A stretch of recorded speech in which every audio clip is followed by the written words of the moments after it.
Assalamualaikum warahmatullahi wabarakatuh. Selamat pagi dan salam sejahtera bagi kita semua.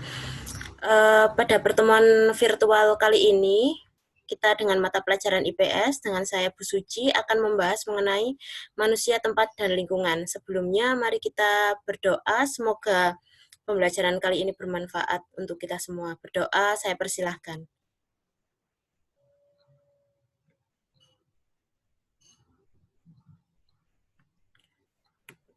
Baik, uh,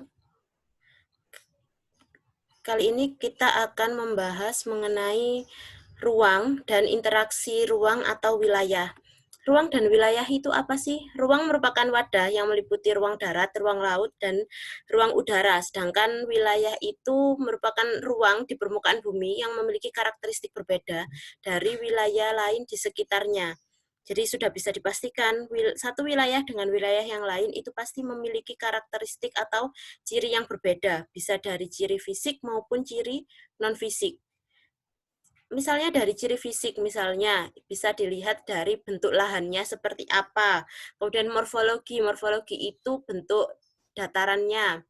Misalnya dia sebagai wilayahnya itu wilayah dataran tinggi atau dataran rendah, kemudian wilayah pegunungan atau wilayah laut. Kemudian kalau untuk wilayah non fisik itu bisa uh, diartikan sebagai wilayah berdasarkan kultur atau budaya yang ada di masyarakat itu sendiri.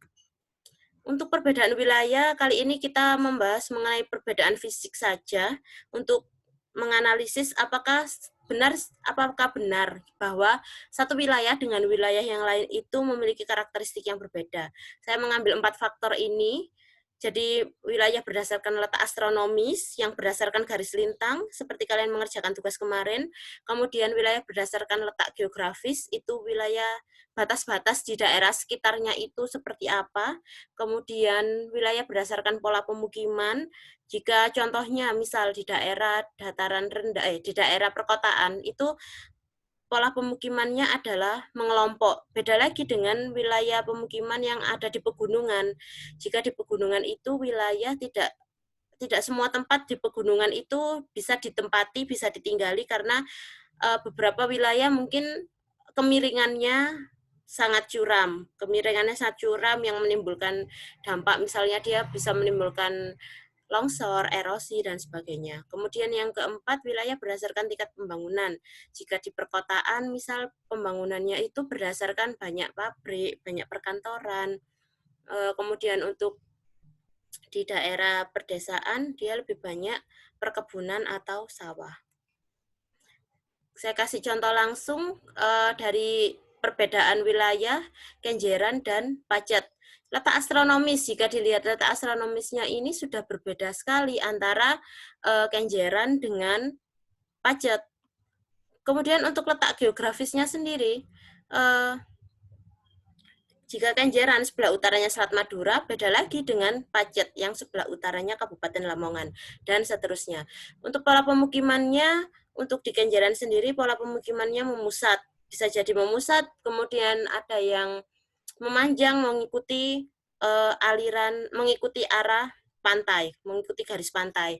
Kemudian untuk Pacet sendiri pola pemukimannya menyebar karena yang kita ketahui tadi di daerah pegunungan itu tidak semua tempat bisa ditinggali sehingga masyarakatnya mencari tempat mana sih yang aman untuk dibangun pemukiman seperti itu. Kemudian untuk tingkat pembangunan sendiri jika di Kenjeran Surabaya yang notabene dia daerah perkotaan itu banyak industri, sedangkan di Pacet banyak perkebunan dan sawah karena lahannya mendukung untuk ditanami sayur mayur maupun buah seperti itu.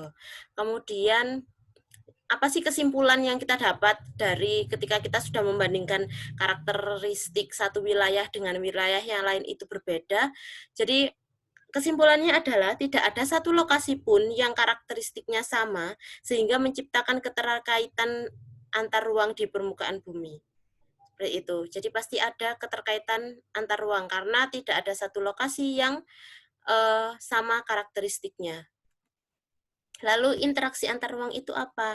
Interaksi antar ruang itu yaitu cara mengelola ruang-ruang berdasarkan potensi dan permasalahannya, serta keterkaitan suatu ruang dengan ruang yang di sekitarnya. Jadi semisal apa sih potensi yang ada di wilayah tersebut dan permasalahan tidak bisa dia memiliki permasalahan apa di wilayah tersebut, lalu dibantulah oleh wilayah yang lain. Jadi ada yang namanya interaksi, hubungan timbal balik, saling membutuhkan seperti itu. Kemudian interaksi antar ruang itu dapat berupa pergerakan orang, barang, atau informasi dari suatu daerah ke daerah lain atau dari daerah asal menuju daerah tujuan. Misalnya pergerakan orang ini dari apa? Pergerakan orang atau mobilitas orang bisa jadi di daerah perkotaan lebih banyak mata pencaharian sehingga masyarakat dari desa berbondong-bondong untuk mencari pekerjaan ke kota, sedangkan untuk barang ini tergantung dari komoditi apa sih wilayah tersebut komoditasnya apa. Jadi pergerakannya bisa orang, bisa barang. Kemudian kondisi saling bergantung dalam interaksi ruang ini dibedakan jadi 3. Yang pertama, saling melengkapi atau komplementari. Komplementari yaitu kondisi yang terjadi jika wilayah-wilayah yang berbeda komoditas yang dihasilkan. Contohnya, desa memproduksi bahan mentah, kemudian kota mengelola bahan mentah. Jadi ada interaksi. Tidak mungkin bahan mentah ini langsung menjadi barang jadi atau setengah jadi kalau tidak dikelola. Jika desa dia berpotensi untuk memproduksi bahan mentah dari misalnya eh, dia menghasilkan dari perkebunan atau sawah, kemudian bahan tersebut, misalnya kita ambil contoh gula. Gula itu dari pertanian tebu, yang kemudian bagaimana cara dia menjadi gula? Pasti dia dikirim ke kota atau dikirim ke pabrik-pabrik gula agar bisa diproduksi menjadi gula.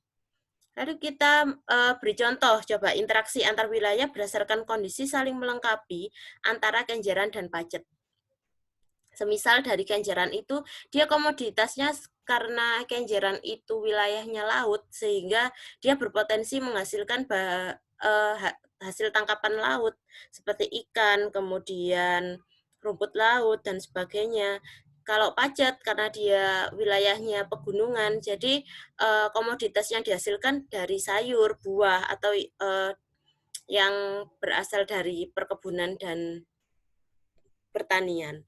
Kemudian pasti Kenjeran ini dia tidak hanya mengkonsumsi hasil tangkapan laut, dia juga butuh yang namanya buah, butuh sayur, sehingga dia mengambil dari Pacet. Jadi adanya interaksi untuk saling melengkapi. Kemudian ada yang namanya kesempatan antara, yaitu suatu lokasi yang menawarkan alternatif lebih baik sebagai tempat asal maupun tempat tujuan melalui pertimbangan faktor jarak dan biaya untuk memperoleh produk tersebut. Contoh, masyarakat Mojokerto lebih memilih mengkonsumsi ikan laut dari Gresik daripada Laut Pangandaran karena lebih menghemat transportasi. Karena Mojokerto dengan Gresik ini masih dalam satu provinsi, beda lagi dengan Pangandaran. Jadi untuk menghemat biaya transportasi, masyarakat Mojokerto mengkonsumsi ikan laut dari Gresik. Seperti itu. Kemudian kemudahan transfer, yaitu pengangkutan barang atau jasa yang memerlukan biaya. Jadi yang biaya itu lebih baik, lebih kecil daripada keuntungan yang dikeluarkan. Jadi keuntungan yang diperoleh. Jadi masih ada keterkaitan ketika kita membutuhkan barang dari wilayah tersebut, namun kita harus memperhatikan nih kemudahan transfernya seperti apa. Apakah yang kita dapat itu lebih sebanding dengan biaya yang kita keluarkan, seperti itu. Baik, terima kasih. Semoga ilmu hari ini bermanfaat. Wassalamualaikum warahmatullahi wabarakatuh.